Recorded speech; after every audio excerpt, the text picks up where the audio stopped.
रायपूर शहरात रमादेवी आपल्या 2 मुलांबरोबर आणि 2 सुना, मोठी सून शीला आणि धाकटी सून मीना यांच्यासोबत राहत होती. रमादेवी अतिशय कंजूस स्वभावाची बाई होती, त्यामुळे तिच्या दोन्ही सुनांना खूप त्रास व्हायचा. तिचं कुटुंब खूप मोठं होतं आणि घरातील प्रत्येक छोट्या मोठ्या गोष्टींचा निर्णय रमादेवीच घेत असे. तिच्या परवानगीशिवाय घरात एक पानही हालत नसे. असंच एकदा शीला आपल्या देवरानीला म्हणाली, अगं, आता काय बनवू जेवणात? मीनाचं लग्न अजून काही महिन्यांपूर्वीच झालं होतं, त्यामुळे ती सासूबाईंना फार घाबरायची. नाही दीदी, तुम्ही जा ना विचारून या. मी नाही जाणार सासूबाईंना विचारायला. सासूच्या भीतीने मीना त्यांच्यासमोर बोलायलाही घाबरायची. त्यामुळे शीलालाच नेहमी सासूचा सामना करावा लागायचा आणि त्यांच्या रागाचा त्रासही सहन करावा लागायचा. देवरानी, तू तर सासूबाईंपासून असं पळतेस जसं तुलाच रोज त्यांचा राग सहन करावा लागतो. बरं राहू दे, आता मीच जाते त्यांना विचारायला.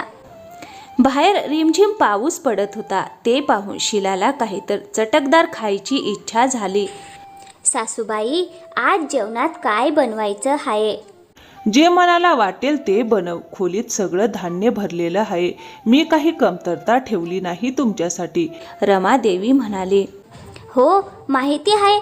सगळं स्टोर रूम डाळ भाताने भरलेलं आहे, पण त्याशिवाय आहे तरी काय घरात? अगं, काय विचार करते आहेस आता? समजत काही नाही बनवावं? बरं, एक काम कर, तू तूर डाळ भात बनव. पण मम्मीजी, काल संध्याकाळी डाळ भातच बनला होता आणि आज सकाळीही डाळच बनवली होती. हो, तर काय झालं? सकाळी काळी डाळ होती, आता मसूर डाळ बनव. सासूबाई, रोज रोज डाळ भात खाणं बरं वाटत नाही. अगं आईबाई महाराणी, तुझ्या माहेरी काय दररोज पक्वान बनायची का? आणि इतकाच शौक आहे ना वेगवेगळं खाण्याचा, तर काढ पैसे आपल्या खिशातून. घर असं चालत नाही. सगळं बघावं लागतं. आजकाल महागाई किती वाढली आहे, तुला माहीत आहे का? सासूच्या या बोलण्याने शीलाचं चेहऱ्यावरचं हास्य गायब झालं, पण तिच्यात इतकी हिंमत नव्हती की ती सासूला उत्तर देईल. ती मनातल्या मनात दुःख करून स्वयंपाकघरात गेली आणि डाळ शिजवायला काढते. तेवढ्यात तिची देवरानी येते. काय झालं दीदी, तू एवढी रागात का आहेस? अरे, माझा राग कशावर काढावा तेच मला कळत नाही. या घरात तर सकाळ संध्याकाळ फक्त डाळ भात बनतो. सारं जीवनच डाळ सारखं झालेलं आहे. मग शीला गपचूप गॅसवर डाळ शिजवायला ठेवते. अशा प्रकारे रमादेवीच्या घरात रोज सकाळ संध्याकाळ डाळ भातच बनतो. मग असेच काही दिवस निघून जातात. मग एके दिवशी रमादेवीचा मोठा मुलगा म्हणतो, काय शीला, रोज डाळ भात बनवतेस? घरात दुसरी भाजी नाही आहे का? रोज डाळ भात खाऊन खाऊन कंटाळा आला आहे आणि ऑफिसलाही रोज डाळ भातच घेऊन जातो. आता माझे मित्रही मला चिडवायला लागले आहेत. घरात दुसरी भाजी नाही आहे का? अहो, तुम्ही माझ्यावर का चिडता? घरात जे सासूबाई सांगते तेच आम्ही बनवतो. अरे, तू तिच्यावर का चिडतो आहेस? या डाळीमध्ये असं काय कमी आहे? जर तुम्हाला उद्या जेवणामध्ये भाजी हवी असेल तर तुम्हाला भाजी बनवून दिली जाईल. सासूबाईच्या तोंडून ही सगळी गोष्ट ऐकून दोघंही देवरानी जेठानी खुश होतात. मग दुसऱ्या दिवशी दोघंही जेठानी देवरानी आपल्या किचनमध्ये जातात आणि तिथे पाहतात तर कोणतीही हिरवी भाजी नव्हती. मग मोठी सुनबाई शीला आपल्या सासूबाईकडे जाते. सासूबाई, किचनमध्ये तर एकही भाजी नाही. मला यांच्यासाठी डबा बनवायचा आहे. समोरच राजू भाऊचं दुकान आहे, तिथून तुम्ही मला भाजी आणून द्या. सुनबाई, मी बाजारात गेले होते तर मी खूप थकली आहे. तसं पाहिलं तर त्याच्या दुकानात भाज्या खूपच महाग आहेत आणि तो दुकानदार तर 1 रुपयाही कमी करत नाही. म्हणूनच मी भाजी आणली नाही. हे कांदे 20 रुपयांना मिळाले, तेच घेऊन आली आहे. पण सासूबाई, हे तर फारच कमी आहेत, आपल्यासाठी पुरणार नाहीत. मी केव्हा सांगितलं का आपल्या सर्वांसाठी आहेत?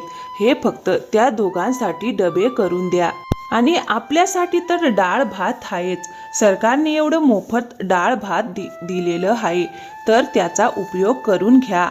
सासूच्या अशा बोलण्याने शिला खूप दुःखी झाली. तिने दोन्ही भावांसाठी डबे पॅक करून पुन्हा तीच डाळ भात खाल्ली. काही दिवस असंच चालू राहिले. आता अजय आणि विनयच्या डब्यात नेहमी डाळ किंवा कांदा असायचा. एक दिवस विनय आपल्या आईला म्हणाला, आई, काय हाय रोज कांदा आणि डाळ? हे खाऊन खाऊन आम्ही थकलो आहोत. आम्ही तर भाजीसाठी तुला पैसे देतो ना, मग तू भाजी का आणत नाहीस? अरे, तुम्ही दोघं भाऊ आता खूप नखरे करत आहात. अरे, जोपर्यंत आपल्याला मोफत डाळ भात मिळतंय, मग भाजी कशाला विकत घ्यायची? अरे, बचत करायला शिका, बचत करायला शिका. आणि हो, जोपर्यंत मी जिवंत आहे या घरात हेच बनणार. खायचं असेल तर खा, नाहीतर उपाशी राहा. रमादेवी आपल्या पुढे कोणाचंही ऐकत नसे. त्यामुळे दोन्ही भाऊ बाहेर चोरीने जाऊन जेवायला लागले. त्यामुळे एका रात्री दोघांच्या पोटात तीव्र दुखू लागलं. शिला, माझ्या पोटात खूप दुखतंय. दीदी, लवकर डॉक्टरांना फोन करून बोलवा. तेवढ्यात शिला सुद्धा भोवळ येऊन बेशुद्ध पडली. अरे देवा, हे काय चाललंय? सुनबाई, ही शिला सुनबाईला काय झालं आहे?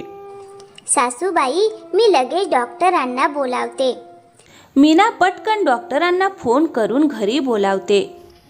मग डॉक्टर म्हणाले, तुमचे दोन्ही मुलं गेल्या काही दिवसांपासून सतत बाहेरचं अन्न खात होते, म्हणूनच त्यांच्या पोटात दुखू लागलं आहे. त्यांना इंजेक्शन दिलं आहे. काही दिवसातच ते बरे होतील. आणि तुमची सुनबाई दिसते की भाजी खात नाही, त्यामुळे तिच्या शरीरात लोह आयर्न कमी झालं आहे. तिलाही इंजेक्शन दिलं आहे, थोड्या वेळात शुद्धीवर येईल. पण जर यांनी असंच भाज्या न खाता राहिलं तर यांना रुग्णालयात दाखल करावा लागेल. तुम्हाला हे का समजत नाही की जेवणात भाज्यांची गरज तितकीच असते जितकी जगण्यासाठी श्वासांची असते? रमादेवीला आपल्या चुकीची जाणीव झाली आणि ती डॉक्टरांना म्हणाली, यात यांची चूक नाही आहे डॉक्टर साहेब. माझ्या कंजूस स्वभावामुळे मी त्यांना सरकारी रेशनवर मिळणारा फुकट डाळ भात खायला भाग पाडत होते. पण आता मला माझी चूक समजली आहे. आतापासून मी माझी कंजूसीची सवय सोडून देईन आणि माझ्या मुलांना सगळ्या प्रकारच्या भाज्या खायला देईन.